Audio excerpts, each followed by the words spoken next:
கர்த்தருடைய பரிசுத்த நாமம் மகிமைப்படுவதாக.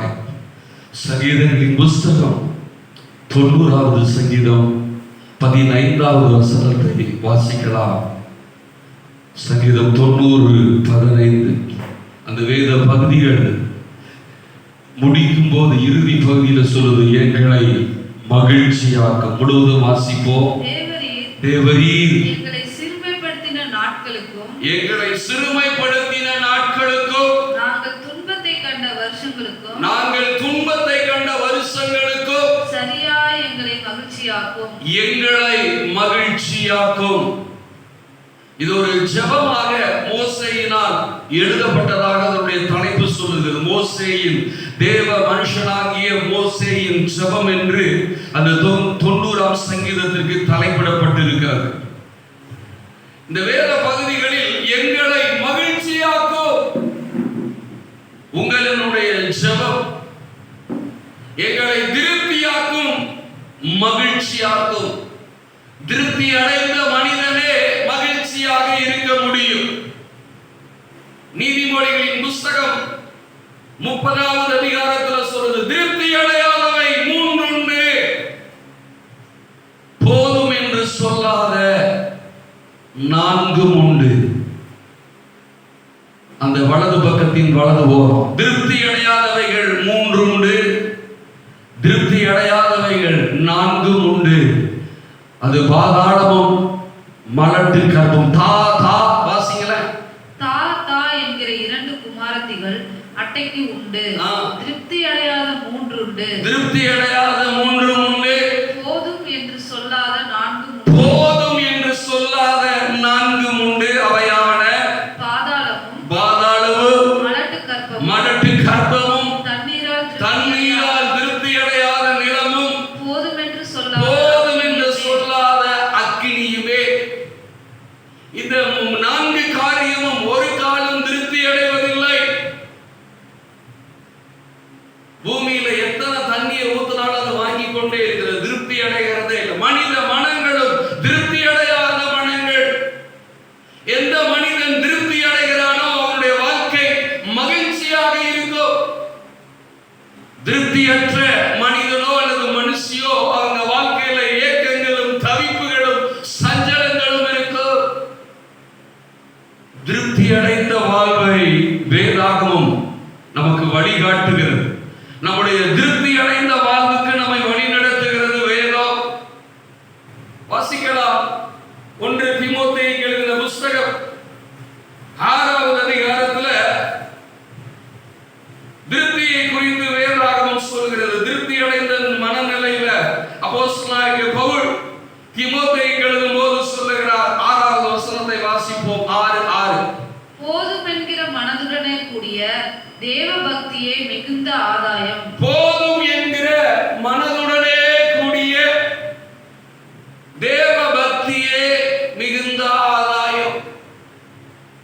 நம்முடைய மனம் திருப்தி அடைய வேண்டுமானால் அழகாக சொல்லுகிறது, போதும் என்கிற மனநிலை நமக்கு தேவை.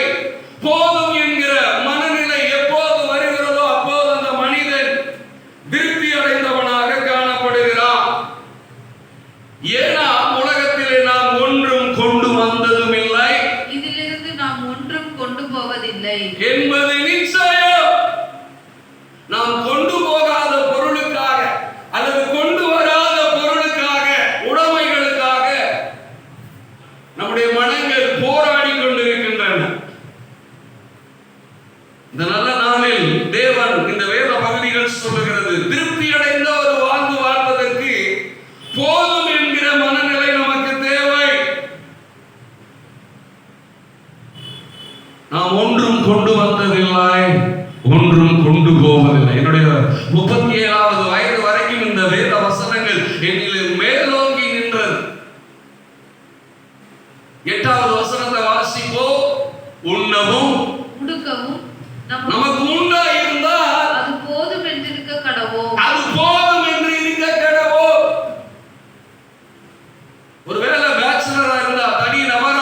எல்லாருக்கும் போதும் என்கிற மனநிலை வர வேண்டும்.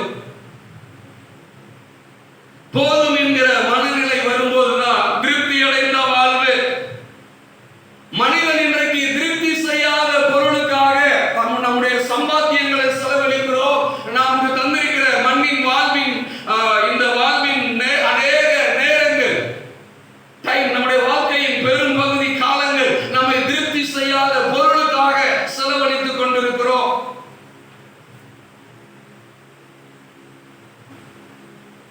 தேவனுடைய நாமம் மகிமைப்படுவதாக. வாசிப்போம். 17வது வசனத்தையும் வாசிக்கலாம். 9வது வசனத்தை வாசித்து விட்டு 17வது வசனத்துக்கு வருவோம். 9வது வசனம் சொல்கிறது, ஐஸ்வரியவான்களாக விரும்புகிறவர்கள் ஐஸ்வர்யம் தவறல்ல. ஐஸ்வர்யவான் ஆக வேண்டும் என்கிற விருப்பம், ஐஸ்வர்யவான் ஆக வேண்டும் என்று பிரயாசப்படாத, இல்லாமல் போகும் பொருட்கள் மேல் உன் கண்களை பறக்க விடுவானே. அது கழுகு போல தனக்கு சிறகுகளை உண்டு பண்ணி கொண்டு ஆகாய மார்க்கமாக பறந்து போகும். நீதிமொழிகள் 23 சொல்லுது, இல்லாமல் போகும் பொருட்கள் மேல் உன் கண்களை பறக்க விடுவானே. ஐஸ்வர்யவான்களாக விரும்புகிறவர்கள் சோதனையிலும் கண்ணியிலும் மனுஷரை கேட்டிலும் அழிவிலும் அமிழ்த்துகிற மதிகேடுமான சேதமான பலவித இச்சைகளிலும் விழுகிறார்கள். பலவிதமான இச்சை. இந்த இதனாலதான் திருப்தி அடையாத மனம் பலவிதமான இச்சைகளில் விழுந்து அழிவு ஏற்படுகிறதாம், அமிழ்த்துகிறதாம், கேடு ஏற்படுகிறதாம், கண்ணியாம், சோதனையும். அந்த 9வது வசனத்துல எத்தனை காரியத்தை சொல்லுகிறான்? சோதனை, அழிவு, கேடு, கண்ணி, மதிகேடு, சேதம். 7 காரியத்தை பேசுகிறது.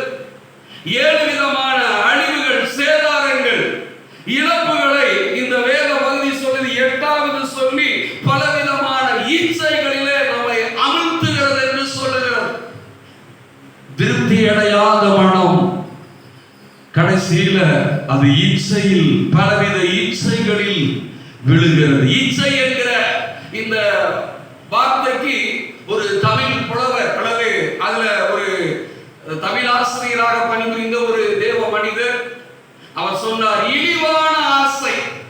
இச்சை என்றால் அது ஒரு 10-15 ஆண்டுகளுக்கு முன்பாக சொன்னது எனக்கு இன்னும் என் சிந்தையில் இருக்கிறது. இழிவான ஆசை. ஆசை வேறு, இழிவான ஆசை வேறு. அடுத்தது சொல்லுது இன்னொரு ஆசையை குறித்து 10வது வசனத்துல சொல்லுது, பண ஆசை எல்லா தீமைக்கும் வேறாக இருக்கிறது. திருப்தியற்ற மனநிலைக்கு மனிதன் இன்றைக்கு தள்ளப்படுவதற்கு பிரதான காரணம் பண ஆசை.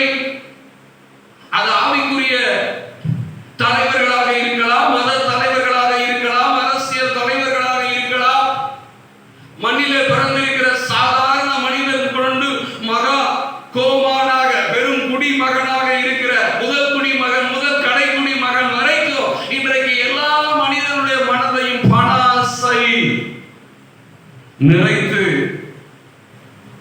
அது எல்லா தீமைக்கும் வேறாக இருக்கிறது. அதை யார் உடையவர்களாக இருக்கிறார்களோ அவர்களை உருவ குத்துகிறது.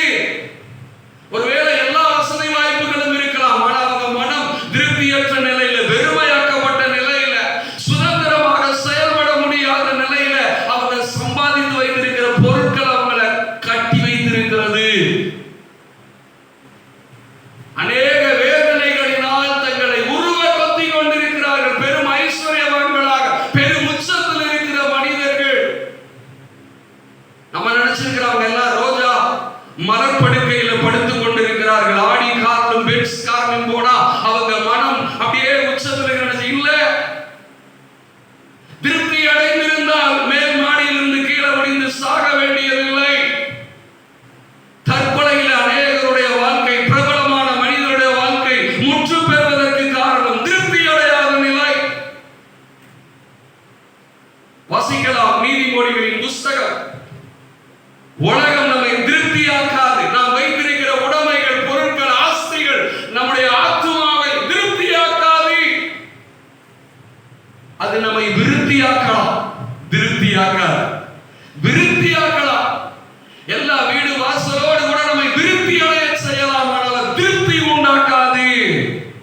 திருப்தியற்ற மனநிலை,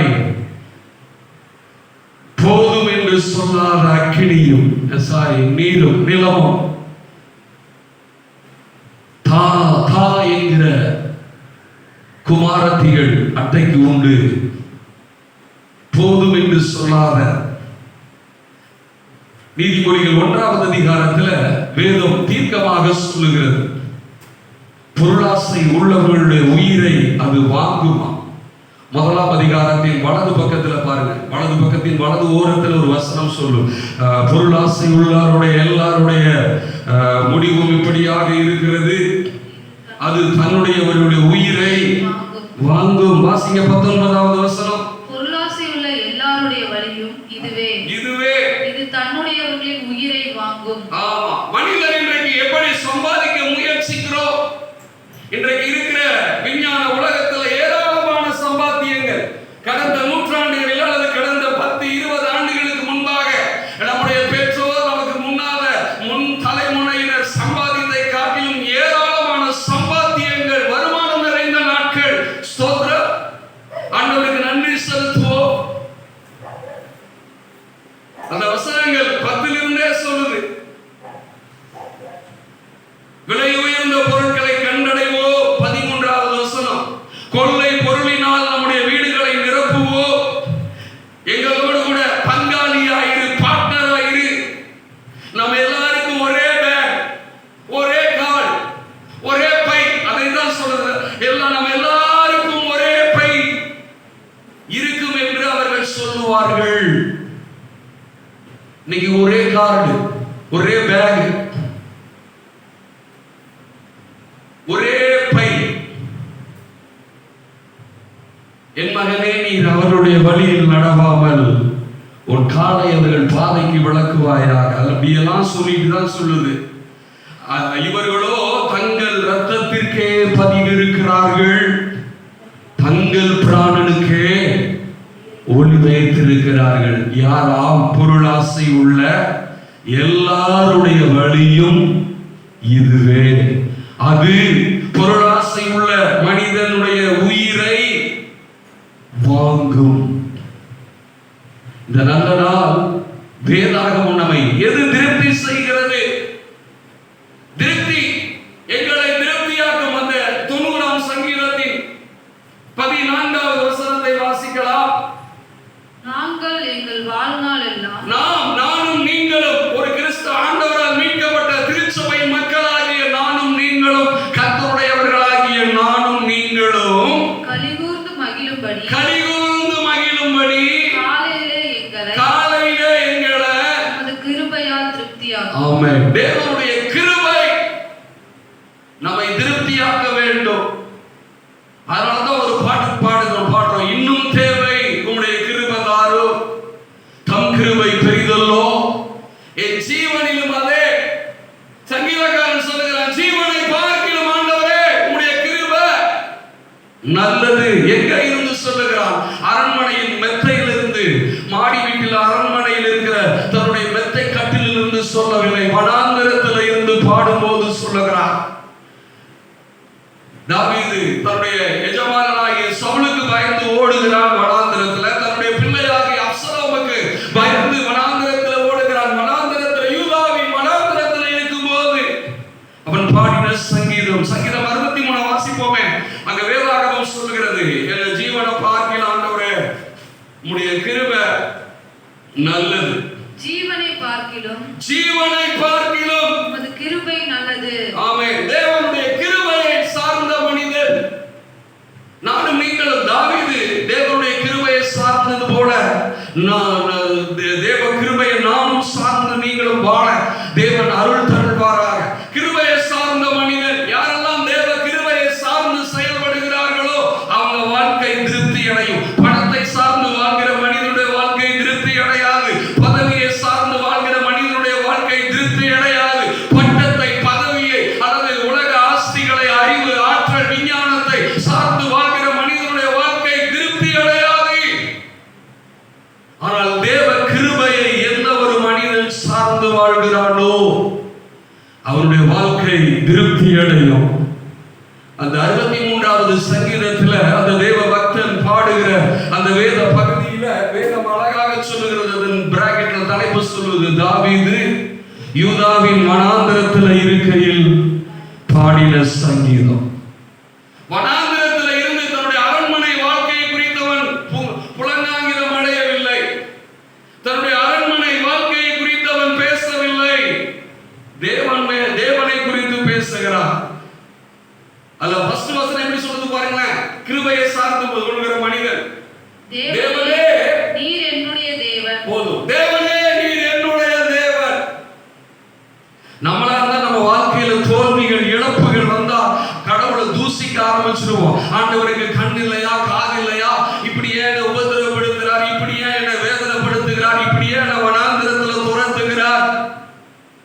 சொல்லுகிறார், தேவனே நீர் என்னுடைய தேவன்.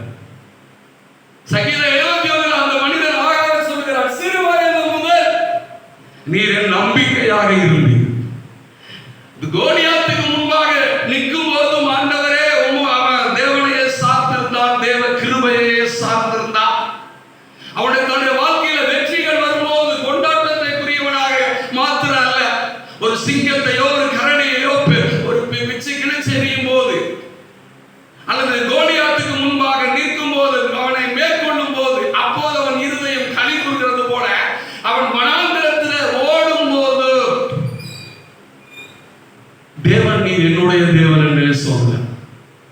மனித இயல்பு என்ன தெரியுமா?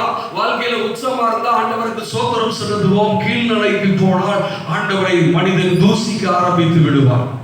ஆனால் திருப்தி அடைந்த மனிதன், தேவ கிருபையை சார்ந்த மனிதன், ஆண்டவரே எங்களை உமது கிருபையால் திருப்தியாகும். நம்முடைய வாழ்க்கையில் இந்த சங்கீதம் 90வது சங்கீதத்தின் இந்த 14வது 15வது வசனம் நம்முடைய வாழ்க்கையின் ஜெபமாக இருக்க வேண்டும். அதில் விசேஷமா 16வது வசனம் ஒவ்வொரு நாளும் அதை அறிக்கை பண்ணலாம். ஆண்டவரே எங்கள் வாழ்நாட்கள் எல்லாம் மகிழ்ந்து களி கூறும்படி காலையிலே பிறந்திருக்கிற இந்த புதிய நாளில் ஆண்டவரே எங்களை எங்கள் குடும்பத்தை உடைய கிருபையால் திருப்தியாக்கு, எங்கள் மனதை உடைய கிருபையால் திருப்தியாக்கு. தேவ கிருபையை சார்ந்த தாவீது 3வது வசனத்தில் 63:3 சொல்றான், ஜீவனை பார்க்கிலும் உமது கிருபை நல்லது. நம்ம வாழ்க்கையில் அப்படி இல்லை. ஆண்டவரே உடைய கிருபையை காட்டிலும் எனக்கு பணம் தான் பெருசு. இன்னைக்கு மனிதன் அப்படிதான் சொல்றான். டீனேஜில் இருக்கிற பிள்ளைங்க என்ன சொல்றாங்க, எனக்கு ஃப்ரெண்டு தான் பெருசு. அப்படிதானே சார்? ஃப்ரெண்டு தான் எனக்கு பெருசு. அநேக பிள்ளைகள் அல்லது ஆண் பெண் பிள்ளைகள் வாழ்க்கையில நம்முடைய வாழ்க்கையில ஆண்டவரே எனக்கு இந்த உலகத்துல நீங்க தான் ஃபர்ஸ்ட், மற்றதெல்லாம் எல்லாம். ஜீவனை பார்க்கிலும் ஆண்டவரே உங்களுடைய கிருபை, நான் உயிரை காட்டிலும் உங்களுடைய கிருபை தான் பெருசு. நீர் தான் எனக்கு, நீர் தான் என் நம்பிக்கை, நீர் என்னுடைய தேவன். நம்மளால தைரியமா சொல்ல முடியுமோ? இந்த ஒளிப்பேழையின் மூலமாக பார்த்து கொண்டிருக்கிற நீங்களும் நானும் நம்முடைய வாழ்க்கையில தைரியமாக சொல்ல முடியுமோ, ஆண்டவரே என்னுடைய ஜீவனை பார்க்கிறோம் உம்முடைய கிருபை நல்லதுன்னு தைரியமாக சொல்ல முடியுமோ? ஆண்டவருடைய கிருபையை சார்ந்த நானும் நீங்களும் பயணிக்க ஆண்டவர் உங்களுக்கும் எனக்கும் அருள் தருவாராக. அதுல 8வது வசனம் சொல்லுகிறது, என் ஆத்துமா உம்மை தொடர்ந்து பற்றி கொண்டிருக்கிறது, உமது நிலவிலே களி கூறுகிறேன். 7வது வசனம் 6வது வசனத்துல சொல்லுகிறார், உம்மையை தியானிக்கிறேன்.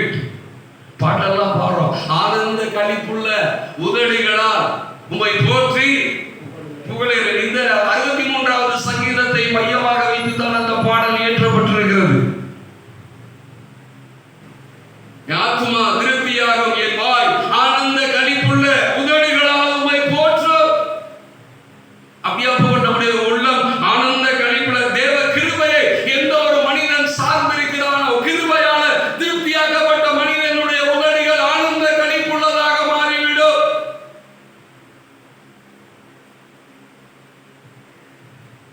ஒரு நாள் மாத்திரம் அல்ல, அவன் சொல்றான், என் ஜீவனுள்ள நாள் மட்டும் உம்மை துதிப்பேன். இந்த தாவீதுடைய அனுபவம் இந்த 63வது வசனம் இந்த சங்கீதத்தில் சொல்லுகிறார், என்னுடைய ஜீவனுள்ள மட்டும் துதிப்பேன். 71வது சங்கீதத்துல அவன் சொன்ன அனுபவத்தை நாம் வாசிக்கலாம். அவன் 63ல மாத்திரம் அல்ல 71ல சொல்லுகிறான், கர்த்தாவே உம்மையே நம்பி இருக்கிறேன், நான் ஒருபோதும் அடையாதபடி செய்யும். ஏடா அவன் சொல்ற 3வது வசனத்துல, நான் எப்போதும் வந்தடையத்தக்க கண்மலையாயிரும், என்னை ரட்சிப்பதற்கு கட்டளையிட்டீரே, நீரே என் கண்மலை என் கோட்டையுமாய் இருக்கிறீர். தேவ கிருபையை சார்ந்த மனிதன். அதனாலதான் சொல்றான், என் சிறு வயது முதல் நீர் என்னுடைய நம்பிக்கையாக இருக்கு, நான் கர்ப்பத்தில் உண்டானது முதல் உம்மாலே ஆதரிக்கப்பட்டிருக்கிறேன். அவனுக்கு யாராச்சும் சொல்லியிருப்பாங்க. அவன் சொல்றான், யாராச்சும் சொல்றான் அழகாக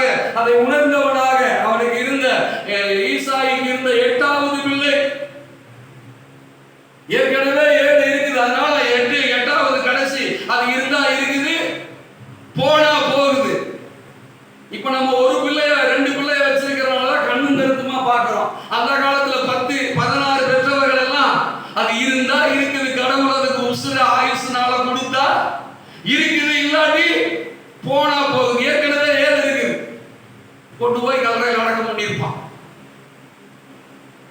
அதிகமா பிள்ளைகள் இருந்தா பிள்ளைகள் ஒண்ணு போனாலும் கவலைப்பட மாட்டோம். ஒன்னே ஒண்ணு கண்ணே கண்ணா மெச்சிருது, மரணம் அடைந்து விட்டால் அந்த தாய் தகப்பன் உடைந்து போய் விடுவார்கள்.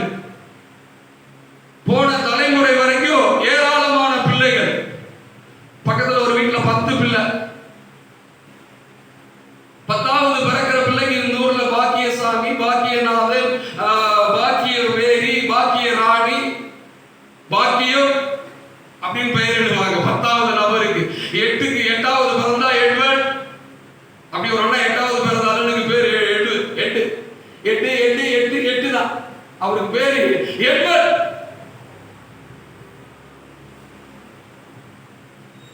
8 கூப்பிடுறாங்க. அவன் தாய் தகப்பன் தூக்கி எறிஞ்சிருப்பாங்க. ஆனா வசனம் அழகாக சொல்லுகிறான், என்னை கர்ப்பத்தில் உற்பவித்தது முதல் நீங்க தான் என்ன ஆதரித்து வந்து ஆதரிக்கப்பட்டு தாயின் வயிற்றில் இருந்து எடுத்தவரும் நீரே, என்னை ராஜாவாக உட்கார வச்சவரும் நீரே. தேவனுடைய கிருபைய நானும் நீங்களும் சார்ந்து பயணிக்கும் போது மாத்திரம் நம்முடைய வாழ்க்கை திருப்தி அடைந்ததாக, மகிழ்ச்சி நிறைந்ததாக இருக்கும். எங்களை மகிழ்ச்சியாக்கும். திருப்தி அடைந்த ஒரு மகிழ்ச்சிகரமான வாழ்வு வாழ்வதற்கு ஃபர்ஸ்ட் ஆண்டவருடைய கிருபையை நானும் நீங்களும் சார்ந்து வாழ வேண்டும். மகிழ்ச்சியோடு கர்த்தருக்கு ஆராதனை செய்ய வேண்டும். தேவனுடைய கிருபையை நானும் நீங்கள் சார்ந்து கொள்ள வேண்டும். இரண்டாவது, மகிழ்ச்சியோடு நாம் அவருக்கு ஆராதனை செய்ய வேண்டும். சங்கீதம் 100வது சங்கீதத்தின் வசனங்களை வாசிப்போமே. 1-2 வசனங்களை வாசிப்போம். பூமியின் குடிகளே, எல்லோரும் கர்த்தரை கம்பீரமாய் பாடுங்கள். கர்த்தரை கம்பீரமா கொலாயடியில சண்டை போடுவ வேணாம். மகிழ்ச்சியோடு கர்த்தருக்கு ஆராதனை செய்து ஆனந்த சத்தத்தோடு அவர் சந்நிதி முன் வாருங்கள். ஒன்று, நாம் அவருடைய கிருபையை சார்ந்து வாழ வேண்டும். மகிழ்ச்சிகரமான திருப்திகரமான வாழ்வு வாழ்வதற்கு எங்களை மகிழ்ச்சியாக்கும் என்று சங்கீதம் 90:15 சொல்லுதே. எந்த ஒரு மனிதன் தேவ கிருபையை சார்ந்து இயங்குகிறானோ அந்த மனிதனுடைய வாழ்க்கையில மகிழ்ச்சி, புகழ்ச்சி. தேவ கிருபையை இழந்து போனால் இகழ்ச்சி, புகழ்ச்சி, இகழ்ச்சி, மகிழ்ச்சி. இந்த எந்த அதுல பயணிக்கிறோம் எனக்கு தெரியல.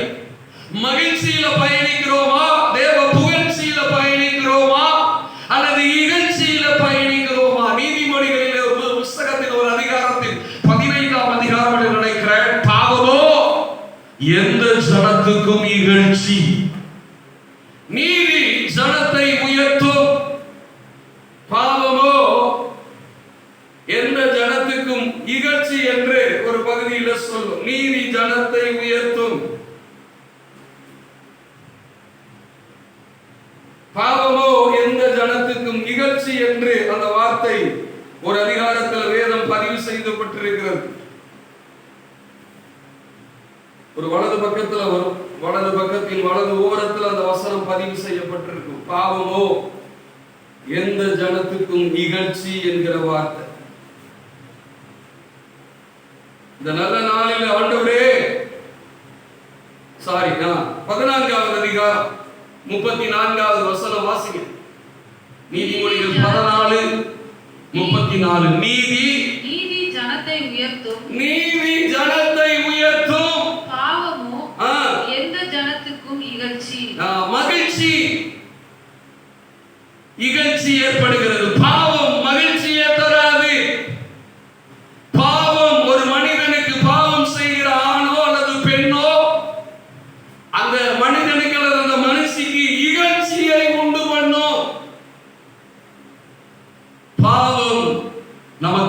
மகிழ்ச்சியை ஏற்படுத்தும். வேதாகமம் சொல்கிறது, நாம் அவருக்கு மகிழ்ச்சியோடு கூட ஆராதனை செய்ய வேண்டும், புகழ்ச்சியோடு கூட ஆராதனை செய்ய வேண்டும், இகழ்ச்சியோடு கூட வாழக்கூடாது. இன்றைய கிறிஸ்தவம் இகழ்ச்சியோடு கூட வாழ்ந்துவிட்டு மகிழ்ச்சியோடு கூட ஆராதிப்பதாக காண்பிக்கிறது. ஆண்டவர் மத்தேயு 23வது அதிகாரத்துல ஆண்டவர் இயேசு கிறிஸ்து இந்த உலகத்துல வாழ்ந்த நாட்களில் இருந்த ஆராதனை முறையில, அன்றைக்கு இருந்த யூத திருச்சபையில இருந்த ஆராதனை முறையில இருந்த ஒழுக்கக்கேடுகளை கண்டித்து பேசுகிறார். மாயக்காரராகிய வேதபாரகரே, பரிசேயரே, உங்களுக்கு ஐயோ என்று அந்த அதிகாரத்தில் 7 முறை அந்த வார்த்தைகளை உபயோகிக்கிறார். பாத்திரத்தின் வெளிப்புறத்தை சுத்தமாக்குகிறீர்கள், உட்புறத்தை சுத்தம் பண்ணுகிறதில்லை. ஆலயத்தின் மேல் சத்தியம் பண்ணினால் பிரச்சனை இல்லை, அதில் இருக்கிற பலிபீடத்தின் மேல, அதில் இருக்கிற பொருள் மேல, காணிக்கை மேல சத்தியம் பண்ணினால் அதற்கு பிரதிபலன் செய்ய வேண்டும். அன்றைக்கு இருந்த வழிபாட்டு முறைகளில் இருந்த குறைபாடுகளை இயேசு கண்டித்து உணர்த்தினார். இன்றைக்கு மகிழ்ச்சியோடு கூட கர்த்தரை ஆராதிக்கிறோமா? மகிழ்ச்சியோடு கூட நாம் கர்த்தரை பின்பற்றுகிறோமா? எபேசியர் 5வது அதிகாரம் 1வது வசனம் இவ்விதமாக சொல்லுகிறது. எபேசியர் 5:1 வலது பக்கத்தில், வலது புறத்திலேயே இருக்கு. 1வது அதிகாரத்தின் முதல் எச்சில் இருக்கு அந்த வசனம்.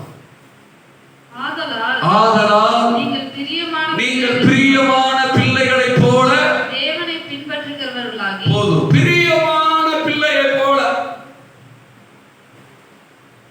மகிழ்ச்சியோடு கூட ஆராதிக்க வேண்டுமானால் இயேசுவை நாம் பிரியமாக பின்பற்ற வேண்டும். நம்ம பிரியமா பின்பற்றோம், கட்டாயத்தின் பேரில், நிர்பந்தத்தின் பேரில் நம்ம பின்பற்றாலே நமக்கு பின்னால வரவங்க கேள்வி கேட்பாங்களே, என்னக்கா சர்ச்சுக்கு வரல, ஏன் இயேசுவை விட்டுட்டீங்க கேட்டுருவாங்களேன்னு சொல்லி ஏதோ உலகத்துக்காக நாம் இயேசுவை பின்பற்றக்கூடாது, பிரிதொரு நபருக்காக நாம் இயேசுவை பின்பற்றக்கூடாது. நாம் பிரியமான பிள்ளைகளைப் போல. இந்த வசனத்தை வாசிக்கும் போதெல்லாம் ஒரு தம்பி ஒரு 30 வருஷம், ஒரு 90களில, ஆமா 90 95களில அவனை ஸ்கூலுக்கு இழுத்துட்டு போகும்போது அவங்க பாட்டி அடிச்சுட்டே கூட்டிட்டு போவாங்க. இது இந்த தெரு ஸ்கூலுக்கு போற ரோடாக இருக்கிற அப்படின்னா ஒவ்வொரு பிள்ளைகள் எவ்விதமாக பள்ளிக்கூடத்துக்கு அது போச்சுன்னு தெரியும். இழுத்துக்கிட்டே தரன்னு இழுத்துக்கிட்டே போவாங்க. அவ படிக்கவே இல்லை. இன்னைக்கும் கிறிஸ்தவ உலகம் நம்முடைய பின் தலைமுறையினரை, அடுத்த தலைமுறையினரை தரன்னு இயேசுவண்டை இழுத்து வர முயற்சிக்கிறோம். முடியாது. அப்படி நிறைய பெற்றோர் தங்கள் பிள்ளைகளை கட்டாயத்தின் மேல் இயேசுவை பின்பற்றுவதற்காக எவ்வளவோ இழுத்து முயன்றார்கள், முடியவே இல்லை. நானாக பிரியமாக இயேசுவை பின்பற்ற வேண்டும். அதனால மகிழ்ச்சியோடு கர்த்தருக்கு ஆராதனை செய்.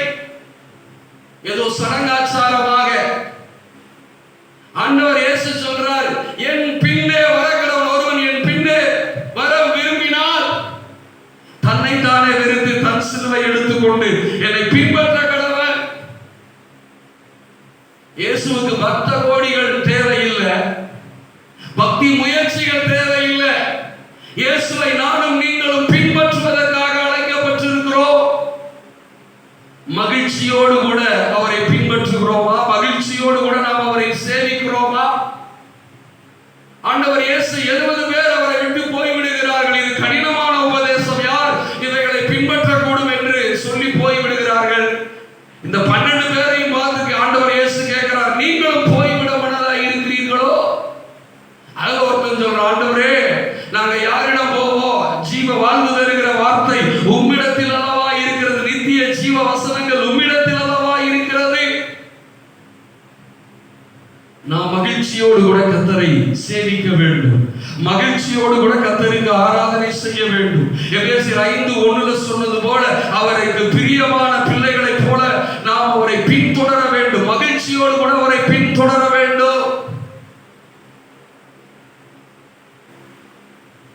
திருப்தியுள்ள ஒரு வாழ்க்கை, மகிழ்ச்சிகரமான வாழ்க்கை இருக்க வேண்டுமானால் ஃபர்ஸ்ட் அவரை கிருபையை, தேவ கிருபையை சார்ந்து கொள்ள வேண்டும். இரண்டாவது, நான் மகிழ்ச்சியோடு கூட அவரை பின்பற்ற வேண்டும். அவருக்கு ஆராதனை செய்ய வேண்டும். ஆனந்த சத்தத்தோடு நான் அவரை சேவிக்க வேண்டும். உலகத்துல பாருங்களேன், மக்கள் தாங்கள் சார்ந்திருக்கிற தலைவர்கள் அல்லது தாங்கள் சார்ந்திருக்கிற பிரபல நட்சத்திரங்களை, விளையாட்டு வீரர்களையோ அல்லது உலகத்தில் இருக்கிற மற்ற துறைகளில் இருக்கிற நபர்களை உச்சமாக வைத்து கொண்டாடுகிறார்கள்.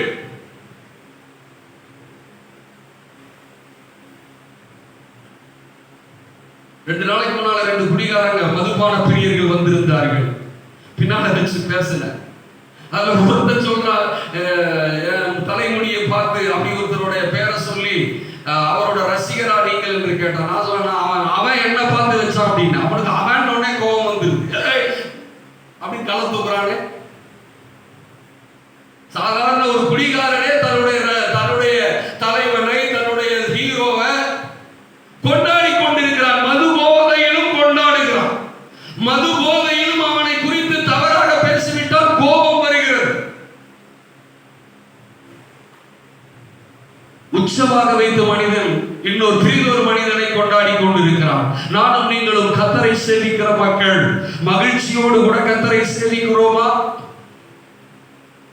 இந்த நல்ல நாளில் ஆண்டவரே அழகாக சொல்லுகிறார், நம்மை உண்டாக்கினார், நாம் அல்ல. அந்த 3வது வசனத்தை வாசித்து விடுவோம். ஏன் நாம் தேவனை ஆராதிக்க வேண்டும்? அழகாக சங்கீதம் 139 சொல்லுகிறார், நாங்கள் கண்டு பிரமிக்கத்தக்க அதிசய விதமாக நீர் என்னை உண்டாக்கினபடியினால் உம்மை துதிப்பேன். தேவன் நம்மை உண்டாக்கினவர், ஆகவே நாம் அவரை ஆராதிக்க வேண்டும், அவரை சேவிக்க வேண்டும். அதைத்தான் 3வது வசனம் சொல்கிறது, கர்த்தரே தேவன் என்று அறியுங்கள், நாம் அல்ல, அவரே நம்மை உண்டாக்கினார். சங்கீதம் 100:3 சொல்லுது, நாம் அல்ல, தேவன் அவரே நம்மை உண்டாக்கினார். நாம் அவர் ஜனங்களும் அவர் மேய்ச்சலின் ஆடுகளுமாக இருக்கிறோம். இரண்டாவது, நாம் கர்த்தரை மகிழ்ச்சியோடு கூட அவரை சேவிக்க வேண்டும். மகிழ்ச்சியோடு பிரியமான பிள்ளைகளைப் போல நாம் அவரை பின்பற்ற வேண்டும். மூன்றாவதாக, கர்த்தரை தேடுகிற மனிதருடைய இருதயம் மகிழ்ச்சியாக இருக்கும். வாசிக்கலாம். 1 நாளாகம புஸ்தகம் 16வது அதிகாரத்துக்கு நேராக வருவோம். 1 நாளாகம புஸ்தகம் 16வது அதிகாரம் அதில் இருக்கிற 10வது வசனம் விதமாக சொல்லுகிறது, அவருடைய பரிசுத்த நாமத்தை குறித்து மேன்மை பாராட்டுங்கள். கர்த்தரை தேடுகிறவர்களுடைய இருதயம் மகிழ்வதாக. யாரெல்லாம் தேவனை தேடுகிற மனிதர்களாக, ஆண்டவருடைய கண்கள் மனுபுத்திரன் மேல கண்ணோக்கமாக இருக்குதா? சங்கீதம் 14, சங்கீதம் 53 இந்த முதல் வசனங்கள் எல்லாம் இவ்விதமாக ஆரம்பிக்கும். தேவனை தேடுகிற உணர்வுள்ளவன் உண்டோ என்று பார்ப்பதற்கு கர்த்தருடைய கண்கள் பூமி எங்கும் உலாவிக் கொண்டிருக்கிறது. தேவனை தேடுகிற உணர்வுள்ளவன் உண்டோ? வசனம் சொல்கிறது ரோமர் 3 தேவனை தேடுகிறவன் இல்லை. தேவனை தேடுகிற உணர்வு, கர்த்தரை தேடுகிறவர்களின் இருதயம் மகிழ்வதாக. நம்முடைய இருதயம் மகிழ வேண்டுமானால் கர்த்தரை தேடணும். நான் தான் சிறு வயது முதலே அவரை நம்பிக்கையா இருக்கிறார். நல்லது, சோத்திரம். பேருதான் கிறிஸ்தவ பெயர். ஆனா இயேசுவுக்கு அவருக்கு நமக்கு சம்பந்தம் இல்லாமல் வாழக்கூடாது. கர்த்தரை ஒவ்வொரு நாளும் நாம் தேட வேண்டும். வசனம் வாசிங்களேன். 11வது அதே அடுத்த வசனத்தை வாசிங்க. 11வது வசனத்துல கர்த்தரையும் அவர் வல்லமையையும் நாடுங்கள், அவர் சமூகத்தை நித்தமும் தேடுங்கள். அவர் சமூகத்தை நித்தமும் தேடுங்கள். ஆண்டவர் இயேசு சொல்லுகிறார், தேடுகிற எவனும் கண்டடைவான். நித்தமும் தேட வேண்டும். ஞாயிற்றுக்கிழமை ஒரு நாள் தேடுனா மாத்திரம் போதாது. இப்ப ஞாயிற்றுக்கிழமையும் தேடுறது இல்லை. இப்ப லாக்டவுன், வீட்டிலேயே உட்கார்ந்து இருக்கிறோம்.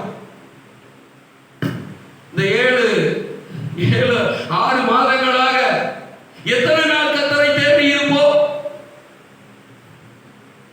அதுல இந்த லாக்டவுன் போடும்போது மார்ச் கடைசி வாரங்களும் ஏப்ரல் தொடக்க வாரங்களிலே கிறிஸ்தவ உலகம் தீவிரமாக இந்த கொள்ளை நோயின் நிமித்தமாக, அதன் பயத்தின் நிமித்தமாக, அது நம்மளை அதிலிருந்து நாம் தப்புவிக்க வேண்டும், பாதுகாக்க வேண்டும் என்கிற பயத்தோடு கூட தேடினோம். இப்போது கொரோனாவோடு கூட வாழ பழகிட்டாங்க.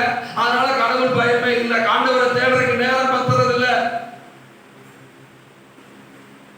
வசனம் சொல்கிறது, அவரை தேடுகிறவர்களுடைய இருதயம் மகிழ்வதாக. அவரை நித்தமும் நாம் அவர் சமூகத்தை தேட வேண்டும். இன்னொரு அதிகாரத்தில் கூட நாம் நம்முடைய தேடுதல் எவ்விதமாக இருக்க வேண்டும் என்பதை வேதம் அநேக இடங்களிலே சொல்கிறது. தேடுங்கள். தேடுறோமா? பணத்தை தேடுவோம், இழந்து போன அல்லது தொலைஞ்சு போன பொருளை தேடுவோம். கண்ணெல்லாம் கூர்மையா வச்சுட்டு ஒரு சின்ன அந்த குடுக்க அந்த கம்மலுடைய திருகாணி கலண்டு ஓடி விட்டது என்றால் அதை என்ன பண்ணுவோம்? தேடுவோம். அதற்கு கூடிய அந்த எஃபெக்டோட கூட கர்த்தரை நாம் தேடுகிறோமா? இழந்த அந்த பொருள் 1 கிராம் அல்லது 1/2 கிராமா இருக்கும். இன்றைய மதிப்பீட்டில் ஒரு 2000 ரூபாயா இருக்கலாம். அப்பதான் ஏறி போயிடுச்சு, 40,000 வந்துருச்சு. பணத்தை தேடுகிறோம், பதவியை தேடுகிறோம், பொருளை தேடுகிறோம், பொன்னை தேடுகிறோம், பெண்ணை தேடுகிறோம். கர்த்தரை தேடுறதில்ல. கர்த்தரை தேடுகிறவருடைய இருதயம் மகிழ்வதாக. கர்த்தரை தேடுவோம். மூன்றாவது, நாம் மகிழ்ச்சிகரமான வாழ்வு வாழ வேண்டுமானால் கர்த்தரை தேட வேண்டும். ராஜாக்கள் தேடினார்கள். யாரெல்லாம் அவரை தேடினார்களோ அவங்க வாழ்க்கை மகிழ்ந்ததாக இருந்தது, மகிழ்ச்சிகரமாக இருந்தது. ஒருவேளை இழப்புகள் ஏமாற்றங்களாக இருந்தாலும் மகிழ்ச்சிகரமாக இருந்தது. ஆபகுக் 3வது அதிகாரத்தில் சொல்லுகிறார், கர்த்தருக்குள் மகிழ்ச்சியாய் இருப்பேன், என் தேவனுக்குள் களி கூறுவேன். அந்த முந்தைய வசனம் 3வது அதிகாரத்தில் இழப்பை சொல்லுகிறார். அவனுடைய சம்பாத்தியத்தில் ஏற்படுகிற இழப்பின் நிமித்த மத்தியில் சொல்லுகிறார், நான் கர்த்தருக்குள் மகிழ்ச்சியாய் இருப்பேன், என் தேவனுக்குள் களி கூறுவேன். ஆபகுக் தீர்க்கதரிசன புஸ்தகத்துக்கு நேராக வருவோம். கர்த்தரை தேடுகிறவருடைய இருதயம் மகிழ்வதாக. 3வது அதிகாரத்தின் கடைசி பகுதியில் சொல்லுது, வாசிங்க அந்த வசனத்தை எடுத்திருந்தார். நான் கர்த்தருக்குள் மகிழ்ச்சியாய் இருப்பேன், ரட்சிப்பின் தேவனுக்குள் களி கூறுவேன். கர்த்தருக்குள் மகிழ்ச்சியாய் இருப்பேன். நம்முடைய மகிழ்ச்சி நம்ம வாசிக்கும் போதே தெரியும். நம்ம புகழ்ச்சி நம்ம வாசிக்கும் போதே, நம்ம பிரசங்கிக்கும் போதே அந்த மனிதன் கர்த்தருக்குள்ள மகிழ்ச்சியா இருக்கிறானா நம்ம பார்த்த உடனே கண்டுபிடிச்சிடலாம். அகத்தின் அழகு முகத்தில் அல்லவா இருக்கிறது. கர்த்தருக்குள்ள நானும் நீங்களும் மகிழ்ச்சியாக இருக்கிறோமா? 17வது வசனத்தில் சொல்லுகிறான், அத்திமராக துளிர்களையா அவனுடைய பிரயாசம் வீணா போயிடுச்சு. திராட்சை செடி பலன் உண்டாகாமல் போனாலும், ஒலிவ மரத்தின் பலன் அற்று போனாலும், வயல்கள் தானியத்தை விளைவியாமல் போனாலும், கிடையில் ஆட்டு மந்தைகள் முதலற்று போனாலும், தொழுவத்திலே மாடுகள் இல்லாமல் போனாலும், எல்லாமே ஆப்போசிட்டாவே நடந்தாலும், இல்லாமல் போனாலும், விளையாமல் போனாலும், பலன் கொடாமல் போனாலும், நான் கர்த்தருக்குள்ள மகிழ்ச்சியா இருப்பேன், என் ரட்சிப்பின் தேவனுக்குள் களி கூறுவேன். அதனாலதான் கர்த்தரை தேடுகிறவருடைய இருதயம் மகிழும் என்று வேதாகமம் வாக்களித்திருக்கிறது. தேவன் நமக்கு தந்திருக்கிற இந்த மண்ணின் வாழ்வு அவரை தேடுவதற்காக. அவரை தேடுகிற மனிதனுடைய இருதயம் வாழும் என்று இந்த வேத பகுதிகள் சொல்லுகிறது. தேவாதி தேவன் அதுல சொல்லுது, அந்த வசனங்கள் எல்லாம் சொல்லுது, அவருடைய அதிசயங்கள், அவருடைய அற்புதங்கள், அவருடைய கிரியைகள், இவைகளை எல்லாம் அறிவியுங்கள், சுவிசேஷமாக அறிவியுங்கள். தேவனை தேடுகிற மகிழ்ச்சிகரமான மனிதன் தான் சுவிசேஷத்தை அறிவிப்பான். 23வது வசனத்துல சொல்லுது, பூமியின் சகல குடிகளே கர்த்தரை பாடி. 1 நாளாகமம் 16வது அதிகாரத்தின் 23வது வசனத்துல திருச்சபையாரை பார்த்து சொல்லுகிறது, அவருடைய ரட்சிப்பை சுவிசேஷமாக அறிவியுங்க. மகிழ்ச்சி இருந்தா தானே, நம்ம குடும்ப வாழ்க்கையில மகிழ்ச்சி இருந்தா தானே நான் பெற்ற இன்பத்தை பெருக இந்த வையகம் அப்படின்னு நாம் அந்த இன்பத்தை அறிவிப்போம். விவரித்து சொல்லுங்கள். 24ல சொல்லுது, விவரித்து சொல்லுங்கள். அதனால்தான் தாவீது 71ஆம் சங்கீதத்துல ஆண்டவர் சொல்லுகிறார், பின் தலைமுறையினருக்கு பிள்ளைகளுக்கு தேவ வழியை விவரிக்கிறதாக சொல்லுகிறார். நாம் உலகத்துக்கும் சுவிசேஷத்தை அறிவிக்க வேண்டும். உலகத்துக்கெல்லாம் ஊருக்கெல்லாம் சுவிசேஷத்தை அறிவிச்சு ஆண்டவருடைய வழிக்கு கொண்டு வந்து நம்ம வீட்டு பிள்ளைங்க ஊதாரிகளாக போகும்போது அது அபாத்திரமான நிலை. நம்ம வீட்டு பிள்ளைகளை தேவ வழிகளிலே நடத்துவோம். சங்கீதம் 71 அந்த தேவதாசன் சொல்லுகிறதை வாசிக்கலாம். அங்கே அவன் சிறு வயது முதல் தேவன் எனக்கு நம்பிக்கையாக இருந்தார்.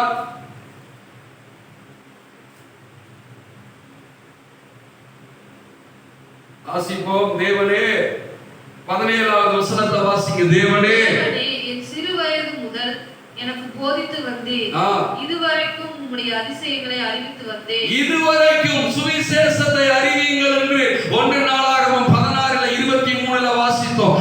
இங்க வேதம் அழகாக அந்த மனிதன் தன்னுடைய அனுபவத்தை சொல்லுகிறார். உம்முடைய அதிசயங்களை அறிவித்து வந்தேன். இப்போதும் தேவனே இந்த சந்ததிக்கு இந்த தலைமுறையினருக்கு என் பிள்ளைகளுக்கு உம்முடைய வல்லமையை வரப்போகிற யாவருக்கும் உமது பராக்கிரமத்தையும் நான் அறிவிக்கும் அளவும் முதிர் வயதும் நரைமயிரும் உள்ளவனாகும் வரைக்கும் என்னை கைவிடாதிருப்பீராக. யாரெல்லாம் சுவிசேஷத்தை அறிவிக்கிறார்களோ ஆண்டவர் அவர்களை கைவிட மாட்டார். சுவிசேஷத்தை அறிவிக்கிறவன் மகிழ்ச்சிகரமான வாழ்வு வாழ்வார். கர்த்தரை தேடுகிறவர்களுடைய இருதயம் மகிழும். தேவனை தேடுகிற இருதயம் உள்ள மனிதன் அடுத்தது தேவ வழியை அடுத்த சந்ததியினருக்கு தலைமுறையினருக்கு நாம் தேவ வழிகளை அறிவிக்க வேண்டும்.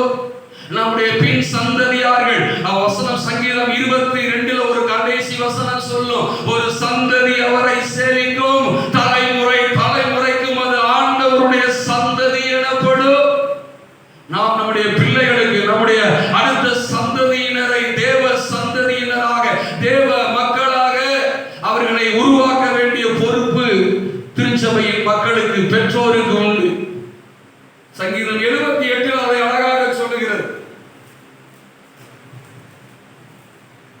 78ஆம் சங்கீதத்துல என் ஜனங்களே என் உபதேசத்தை கேளுங்கள், என் வாயின் வசனங்களுக்கு உங்கள் செவிகளை சாயுங்கள், என் வாய் ஓமைகளால் திறப்பேன், பூர்வ காலத்து மறைபொருள்களை வெளிப்படுத்துவேன். இப்படி சொல்லிட்டு அவன் சொல்ற மனுஷன் எங்க கேட்டான அவைகளை நாங்கள் கேள்விப்பட்டு அறிந்தோம், எங்கள் பிதாக்கள் அவைகளை எங்களுக்கு தெரிவித்தார்கள். ஒவ்வொரு மீட்கப்பட்ட கிறிஸ்தவ திருச்சபையின் குடும்பத்தின் அங்கத்தினர்கள் நம்முடைய பிள்ளைகளுக்கு தேவ வழியை அறிவிக்க வேண்டும். பிறந்த நாள் கேக்கு வெட்டி கொண்டாடுகிறோம், பிறந்த நாள் கேக்கை பிள்ளைகளுக்கு ஊட்டுகிறோம், பிள்ளைகள் பெற்றோருக்கு ஊட்டுகிறோம். அதோடு கூட நம்முடைய பிறந்த நாள் கொண்டாட்டங்கள் புது ஆடைகள் உடுத்து வைக்கிறதோடு கூட முடிந்து விடுகிறது. நம்முடைய பிள்ளைகளுக்கு இந்த வசனங்களை அறிவிக்க வேண்டும். ஒரு 10 ஆண்டுகளுக்கு முன்பு ஒரு பிறந்த நாள் வீட்டில் இந்த வேத பகுதி வாசிக்கப்பட்டது. ஏண்டா இந்த பகுதி வாசிக்கிறார் இந்த பிரசங்கியார் என்று யோசித்தேன். நாம் தேவ வழிகளை நம்முடைய பிள்ளைகளுக்கு அறிவிக்க வேண்டும். பிறந்த நாளை மறக்க மாட்டேங்குது, பிறந்த நாளை கொண்டாட விரும்புகிற பிள்ளைகள் தேவ வழிகளை நம்முடைய பின் சந்ததியாருக்கு 14வது வசனத்தை வாசிங்க. பின்வரும் சந்ததியான பிள்ளைகளுக்கு நாங்கள் அவைகளை மறைக்காமல் கர்த்தரின் துதிகளையும் அவருடைய பலத்தையும் அவர் செய்த அவருடைய அதிசயங்களையும் விவரிப்போம். ஆமா, அடுத்த தலைமுறையினருக்கு நாம் தேவ வழிகளை விவரிக்க வேண்டும்.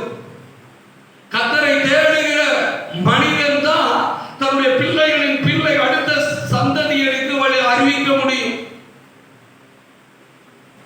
நானே நீங்களும் தேடாமல் நம்முடைய பிள்ளைகளை தேட வைப்பது கடினம்.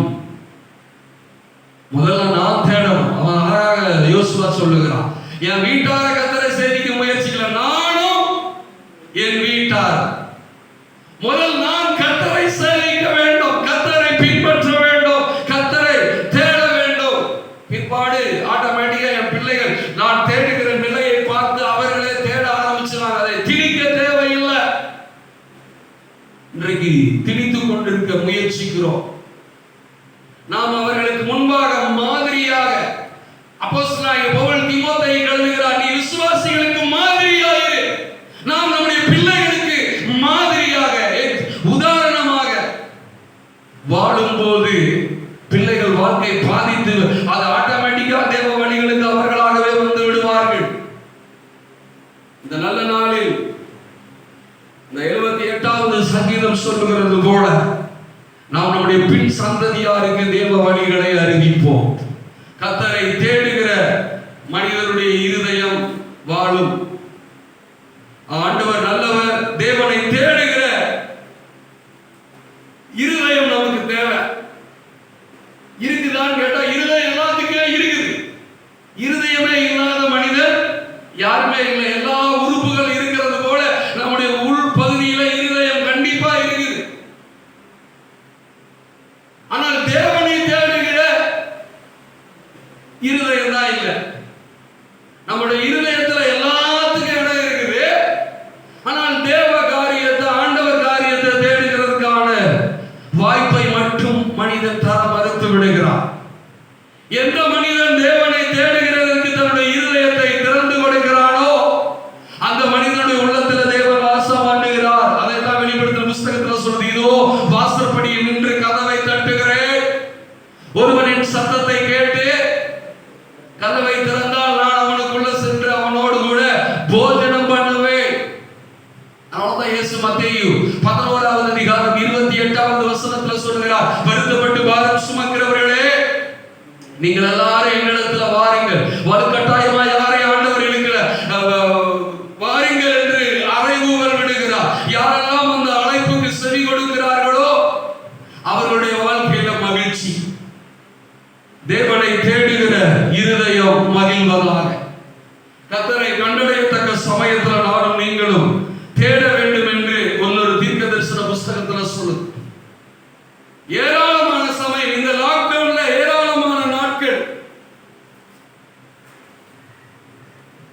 கட்டாயத்தின் பேரில் பெரிய மனிதன் பல நிலைகளில் இயங்கின மனிதன் இன்னைக்கு வெளியவே அவன் போக முடியாத அளவுக்கு சமூக சூழல் அவனை மாற்றி புரட்டி போட்டு விட்டது. கர்த்தரை தேடுவதற்கு ஏராளமான வாய்ப்பு. ஆனா கூட்டி கழிச்சு பாருங்க, அதுக்கு முன்னால இருந்தனால போலவே இருந்து கொண்டே இருக்கிறோம். கர்த்தரை தேடுவோம், நம்முடைய இருதயம் மகிழும். ஒன்று பார்த்தோம், யாரெல்லாம் தேவ கிருபையை சார்ந்து பயணிக்கிறார்களோ, தேவ கிருபையை சார்ந்து கொள்ளுகிறார்களோ அந்த மனிதனுடைய வாழ்க்கை மகிழ்ச்சி. நானும் நீங்களும் மகிழ்ச்சியோடு கூட யாரெல்லாம் கர்த்தரை ஆராதிக்கிறார்களோ, சேவிக்கிறார்களோ அவங்களுக்கு மகிழ்ச்சி. கர்த்தரை தேடுகிறவருடைய இருதயம் மகிழ்வதாக. இன்னும் அடுத்ததாக சங்கீதம் 97:11 வாசித்து நாம் நிறைவு செய்யலாம். 97ஆம் சங்கீதத்துல வேதாகமம் அடுத்த ஒரு காரியத்தை சொல்லுகிறது. 97:11 நீதிமான்களுக்காக வெளிச்சமும் செம்மையான இருதயத்தாருக்காக மகிழ்ச்சியும் விதைக்கப்பட்டிருக்கிறது. செம்மையான இருதயத்தாருக்கு மகிழ்ச்சி விதைக்கப்பட்டிருக்கிறது. தேவனை தேடுகிற இருதயம் மகிழும். அந்த இருதயம் செம்மையான இருதயமாக மாற வேண்டும். மனுஷனுடைய இருதயம் எப்படிப்பட்டதுன்னு எரேமியா தீர்க்க தரிசன புஸ்தகத்தில் சொல்லுது. எரேமியா 17வது அதிகாரத்துல மனுஷனுடைய இருதயம் கேடும் கிறுக்கும் நிறைந்தது,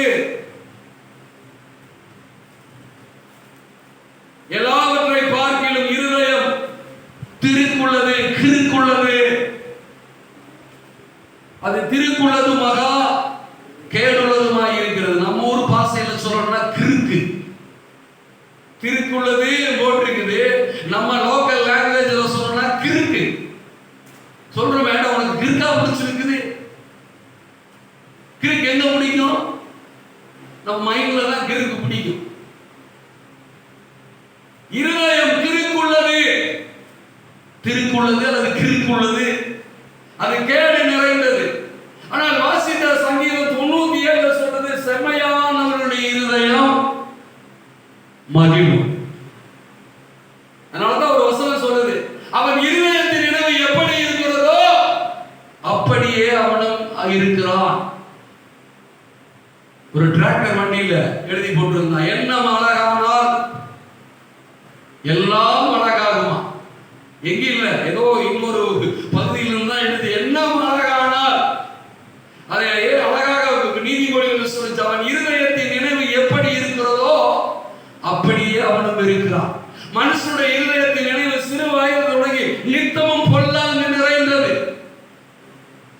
ஆதியாகம புஸ்தகம் முதல் பகுதியில 6வது அதிகாரத்துல நோவா காலத்துல மனுஷனுடைய இருதயம் எப்படி இருந்ததுன்னு அங்க சொல்லுது. 5வது வசனத்தை வாசிங்க. மனுஷனுடைய அக்கிரமம் பூமியிலே பெருகினது என்றும் நோவா காலத்துல இருந்தது போலதான் இந்த இறுதி கால மனிதனுடைய மனநிலை. ஆண்டவராக இயேசு கிறிஸ்து வரும்போது உலகத்தின் மனநிலை அப்படியே நோவா காலத்து போலதான் இருக்குன்னு சொல்லுது. அது அன்றைக்கு இருந்தது போலதான் இன்றைக்கு இருக்கிறது. மனுஷர் பூமியில் அக்கிரமம் பெருகினது. அவன் இருதயத்தின் நினைவுகளின் தோற்றமெல்லாம் நித்தமும் பொல்லாததே என்றும் நித்தமும் பொல்லாதது என்று கர்த்தர் கண்டு தாம் பூமியிலே மனுஷனை உண்டாக்கினதற்காக மனஸ்தாபப்பட்டார். இப்போது திருச்சபையின் அங்கத்தினராக இருக்கிற நம்மை பார்த்து ஆண்டவராகிய இயேசு மனஸ்தாபப்படுகிறாரா, மனமகிழ்கிறாரா? நம்முடைய இருதயம் எப்படியாக இருக்கிறது? ஆண்டவரே, வசனம் அழகாக சொல்லுகிறது, நீதிமொழிகளில் 23 இதுதான் நினைக்கிறேன். என் மகனே, உன் இருதயம் ஞானம் உள்ளதா இருந்தால் என்னிலே என் இருதயம் மகிழோ. உன் உதடுகள் செம்மையானவைகளை பேசினால் என் உள்ளம் பிரியங்கள் மகிழோ. நாம் எப்படி இருக்கிறோம்? நம்முடைய இருதயம் செம்மைப்படுத்தும் ஆண்டவரே. மார்க் எழுதின சுவிசேஷ புஸ்தகத்தில் 7வது அதிகாரத்துல ஆண்டவர் மனுஷனுக்குள் இருந்து புறப்படுகிறதே மனுஷனை தீட்டுப்படுத்தும். மனுஷனுக்குள் போகிறது ஒன்று மனுஷனை தீட்டுப்படுத்தாது. மனுஷனுக்குள் இருந்து புறப்படுகிறதே மனுஷனை தீட்டுப்படுத்தும். இருதயத்திலிருந்து 13 வகையான காரியம். ஃபர்ஸ்ட் பொல்லாத சிந்தனையில் ஆரம்பித்து மதிகேடு அப்படிங்கிற காரியத்தோடு கூட இவைகள் எல்லாம் புறப்பட்டு மனுஷனை தீட்டுப்படுத்தும் என்று வேதாகமம் சொல்கிறது. நீதிமொழிகள் 23 வாசிங்களேன். என் மகனே, 15வது வசனம், என் மகனே, உன் இருதயம் ஞானமுள்ளதா இருந்தால் என்னிலே என் இருதயம் மகிழும். ஆண்டவர் மகிழும்படியாக, அவருடைய இருதயம் மகிழும்படியாக நாம் வாழ வேண்டும். ஆண்டவராகிய தேவன் தாவீதை பார்த்து சொல்லுகிறார், அவன் இருதயத்துக்கு ஏற்றவன். ஆண்டவருடைய இருதயம் மகிழும்படியான வாழ்வு. ஆண்டவரை சந்தோஷம். நம் நிமித்தம் நம்முடைய பெற்றோர் மகிழ்ந்தால் நல்லா இருக்குல்ல? ஒரு குடிகார மகன் நிமித்தம் அம்மா சந்தோஷப்படுமா? ஒரு பாவ ஜீவியத்தில் வாழ்கிற ஒரு மனிதன் நிமித்தம் அவருடைய பெற்றோர் மகிழ்வார்களா? அதே வசனத்துல ஒன்று சொல்லும், உன் தாயும் தகப்பனும் சந்தோஷப்படுவார்கள், உன்னை பெற்றவள் மகிழ்வாள். வாசிங்க 24 வாசிங்க. நீதிமானுடைய தகப்பன் மிகவும் கலிதுரும். ஒரு மகன் ஆண் பிள்ளையோ பெண் பிள்ளையோ ஒரு பிள்ளை கர்த்தருக்குள்ள வாழ்ந்தால் என்றால், கர்த்தருக்குள்ள சந்தோஷமாக அவருடைய ஜீவியம் காணப்படுமானால் அவருடைய பெற்றோர், அவருடைய தகப்பன் மகிழ்வார். ஞானமுள்ள பிள்ளையை பெற்றவன் அவனால் மகிழ்வான். உன் தகப்பனும் நம்ம பெற்றவங்க நம்மளை பார்த்து சந்தோஷமானேறாங்களா? உன்னை பெற்றதுக்கு பேசாம ஒரு உரலை பெற்றிருந்தாலும் கூட உபயோகமாய். அப்படி எத்தனை நேரங்களில் சொல்லுகிறதை பார்த்திருக்கிறோம்.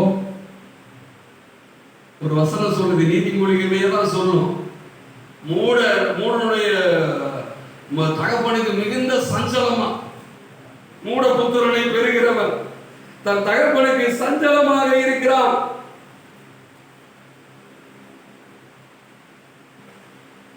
தீர்மானம் செய்வோம், ஆண்டவரே எங்க இருதயத்தை செவைப்படுத்தும். கண்களை மூடினவாறு நம்முடைய வாழ்க்கையில கொஞ்சம் நம்ம ஆராய்ந்து பார்த்தோம். எங்களை மகிழ்ச்சியாக்கும் சங்கீதம் 90:15 படி ஆண்டவரே எங்களை மகிழ்ச்சியாக்கும், எங்கள் குடும்பத்தை மகிழ்ச்சியாக்கும். நம்முடைய வாழ்க்கை மகிழ்ச்சிகரமான வாழ்க்கையாக இருக்க வேண்டுமானால் திருப்தி அடைந்த மனம் போதும் என்கிற மனநிலையில நானும் நீங்களும் கட்டப்பட வேண்டும். நம்முடைய மனதில் போதும் ஆண்டவரே. யாராச்சும் விருந்தினர் வீட்டுக்கு போனா பிரியாணியா ஒரு நேரம் வாங்கலாம், 2வது நேரம் வாங்கலாம், 3வது நேரத்துக்கு மேல என்ன ஆயிரும்? போதும் போதும் போதும். எதை என்ன பண்ணிடுவோம்? மூடி முன்னாடி தட்டை தூக்கிட்டு ஓடுவோம். வேண்டாமடா சாமி. நம்ம வயிறு நிறந்தா மட்டும்தான் போதும் சொல்றோம். போதும் போதும் ஆயிருது. ஆனால் நம்முடைய மனம் போதும் என்கிற மனதோடு கூடிய தேவ பக்தியே மிகுந்த ஆதாயம். ஆண்டவரிடத்துல சொல்லுவோம், ஆண்டவரே அப்படிப்பட்ட மனநிலை எங்களுக்கு தாரும். 1 தீமோத்தேயு 6வது அதிகாரத்துல 6வது வசனத்திலிருந்து சொல்லுகிற அந்த திவ்ய வார்த்தைகளுக்கு எங்களை அர்ப்பணிக்கிறோம். போதும் என்கிற மனநிலையோடு கூட பயணிக்க எங்களுக்கு கிருபை செய்வீராக ராஜா. உலகத்துல நாங்கள் ஒன்று கொண்டு வந்ததில்லை, ஒன்று கொண்டு போவதில்லை. வாழ்கிற இந்த வாழ்க்கையை உமக்காக வாழ்ந்து சாதிக்க, ஆண்டவரே சுவிசேஷத்தை அறிவிக்க, செமையானவருடைய இருதயம் மகிழ்வதாக, தேவனை தேடுகிறவருடைய இருதயம் மகிழ்வதாக.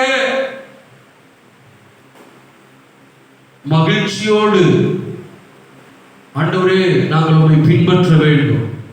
பிரியமான பிள்ளைகளைப் போல உம்மை நாங்கள் சேவிக்க வேண்டும் ஆண்டவரே. கட்டாயத்தின் பேரில் அல்ல, எங்களுடைய பெற்றோருடைய வற்புறுத்தலின் பேரில் அல்ல. நாங்கள் விருப்பமான பிரியமான பிள்ளைகளைப் போல உம்மை பின்தொடர எங்களுக்கு தேவன் அனுக்கிரகம் செய்வீராக. உம்மை ஒவ்வொரு நாளும் தேடுகிற இருதயத்தை எங்களுக்கு தாங்க. நித்தமும் எங்கள் இருதயம் உம்மை தேடும். எங்க இருதயத்தை செவைப்படுத்த எங்களுக்கு உதவி செய்யுங்க. ஓ ஆண்டவரே, எரேமியா 17வது அதிகாரத்தில் சொல்லுகிற அப்படிப்பட்ட இருதயமாக இருக்கக்கூடாது. நீதிபதிகள் 23ல சொல்லுது, என் மகனே உன் இருதயம் ஞானம் உள்ளதாயிருந்தால் என்னிலே என் இருதயம் மகிழும் என்று சொன்னார். அந்த திவ்ய வசனத்தின்படி ஞான இருதயம் உள்ளவர்களாக மாற்றி சங்கீதம் 90லே சொல்லுது, எங்கள் நாட்களை என்னும் அறிவை எங்களுக்கு போதியும், நாங்கள் ஞான இருதயம் உள்ளவர்களாகும்படி ஞான இருதயத்தை எங்களுக்கு தான் ஆண்டவரே. தேவ ஞானம் நிறைந்த இருதயமாக மாற்றி எங்க வாழ்க்கையில இருக்கிற ஆண்டவரே, எங்களுடைய இருதயத்தில் இருக்கிற எல்லா அந்த கேடுகளை ஆண்டவரே ஸ்தோத்திரம் நீக்கி போடுகிறார். எங்கள் இருதயங்கள் செவைப்படுத்தப்படட்டும். அவன் இருதயத்தின் நினைவு எப்படி இருக்கிறதோ அப்படியே அவனும் இருக்கிறார். நோவா காலத்து மனிதனுடைய இருதயத்தின் நினைவுகள் எல்லாம் நித்தமும் பொல்லாங்கு நிறைந்ததாக இருந்தது. ஆண்டவரே, இந்த இறுதி நாட்களிலும் ஆண்டவராகிய இயேசு கிறிஸ்து வரும்போது நோவா காலத்து மனநிலையிலே மக்கள் பயணிப்பார்கள் என்று வேதம் எச்சரிக்கிறது. அன்பின் ஆண்டவரே, எங்கள் இருதயங்களை செவைப்படுத்தி ஒரு உம்மை எதிர்நோக்கி காத்திருக்கிற ஒரு புத்தியுள்ள கன்னிகைகளாக நாங்கள் காணப்பட எங்களுக்கு கிருபை செய்வீரார். இந்த ஸ்தல திருச்சபையில் இருக்கிற மக்களுக்கும் கிருபை செய்ய, அகில உலக தமிழ் திருச்சபையில ஆண்டவரே ஒரு பெரிய மறுரூபத்தை ஆண்டவரே செம்மையா தங்கள் இருதயங்களை செம்மைப்படுத்த கர்த்தர் உதவி செய்ய. உடைய வருகைக்கு நாங்கள் எங்களை ஆயத்தப்படுத்த, நீங்க வாசலர் எங்களை சுற்றி நடக்கிற சம்பவங்கள் நீங்க வாசலருகே வந்திருக்கிறீர் என்பதை உணர்த்துகிறது. எங்கள் மீட்பு நிறைவேறுவதற்கு எங்கள் தலைகளை உயர்த்தி நிமிர்ந்து நிற்க எங்களுக்கு தேவன் அனுக்கிரகம் செய்கிறார். தூசியை உதறிவிட்டு உடைய பிள்ளைகள் எழுந்து உம்மை எதிர்கொண்டு நிற்பதற்கு ஆயத்தப்பட இந்த கொரோனா நாட்கள் பிள்ளைகள் உம்மை ஆண்டவரை உம்மை கண்டடையத்தக்க சமயத்தில் உம்மை தேட. அன்பின் நல்ல ஆண்டவரே, எங்களுடைய தேடுதலில் இருக்கிற குறைபாடுகளை மன்னி, எங்க தேடுதலில் இருக்கிற நிர்விசாரங்களை மன்னியும், எங்க வாழ்க்கையை மாற்றும் மறுரூபப்படுத்துவீரார். எங்கள் தேவனை தேடுகிற இருதயத்தில் இருக்கிற எல்லா தொய்வுகள் சோர்வுகள் எல்லாம் இயேசுவின் நாமத்தினால நீங்குவதா. அன்பின் நல்ல தகப்பனே, உடைய திவ்ய கரத்துல எங்களை முற்றிலுமாக சமர்ப்பிக்கிறோம்.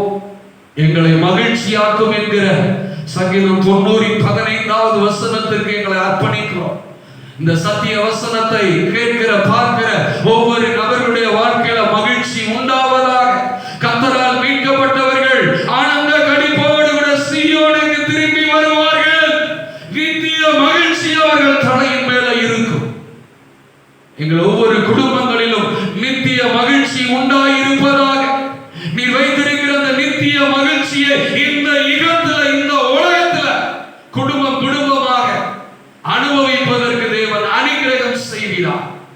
எங்கள் குடும்பங்கள் உம்முடைய நித்திய மகிழ்ச்சியினால நிரப்புகிறார். உம்முடைய பரலோக மகிழ்ச்சியினால நிரப்பும், புகழ்ச்சியினால உம்முடைய பிள்ளைகளை நிரப்பும். அன்னரப்பு புகழ்ச்சியும் கீர்த்தியுமாக உம்முடைய பிள்ளைகளை நடத்துகிறார். உம்முடைய பிள்ளைகள் சந்தித்த, கடந்த காலங்களில் சந்தித்த எல்லா இகழ்ச்சிகளும் முற்று பெறுவதா. இகழ்ச்சிகள் தொடரக்கூடாது ஆண்டவரே. பாவமோ எந்த ஜனத்துக்கும் இகழ்ச்சி, எல்லா இகழ்ச்சிக்கும் முற்றுப்புள்ளி வைக்க உம்முடைய பிள்ளையோட வாழ்க்கை மகிழ்ச்சி துளிர் விடுவதாக, மகிழ்ச்சி பெருகுவதாக. தேவ கரம் தொடர்ந்து கிரியை செய்யட்டும். இந்த வாரத்தின் நாட்களில் நம்முடைய பிள்ளைகளுக்கு கர்த்தர் போதுமானவராக இருப்பீரார். கர்த்தருடைய கருத்துக்குள்ள எங்களை முற்றிலுமாக சமர்ப்பிக்கிறோம். உம்முடைய மகிழ்ச்சிகரமான ஒரு வாழ்வு நாங்கள் வாழ, இந்த மண்ணின் வாழ்வு ஆண்டவரே உம்முடைய மகிழ்ச்சி நாங்கள் பரிபூர்ணமாக அனுபவிக்க கிருபை செய். ஆசீர்வதியும் கன மகிமையாக உமக்கே செலுத்துகிறோம். ஆண்டவராகிய இயேசு கிறிஸ்துவின் நாமத்தின் மூலம் ஜெபிக்கிறோம் பிதாவே. ஆமென், ஆமென். என் ஆத்துமாவே கர்த்தரை சோதரி, என் முழு உள்ளமே பரிசுத்த நாமத்தை சோதரி. என் ஆத்துமாவே கர்த்தரை சோதரி, அவர் செய்த சகல உபகாரங்களை என்று மறவாதே. நம்முடைய கர்த்தராகிய இயேசு கிறிஸ்துவினுடைய கிருபையும், பிதாவாகிய தேவனுடைய அன்பும், பரிசுத்த ஆவியாருடைய சந்தோஷம் நம் அனைவரோடும், அவரை தேடுகிற எல்லா மக்களோடு கூட என்றென்றைக்கும் சதா காலங்களிலும் இருப்பதாக. ஆமென், ஆமென், ஆமென். கர்த்தருடைய நாமம் மகிமைப்படுவதாக. ஆண்டவர் உங்களை ஆசீர்வதிப்பாராக. ஆமென், ஆமென்.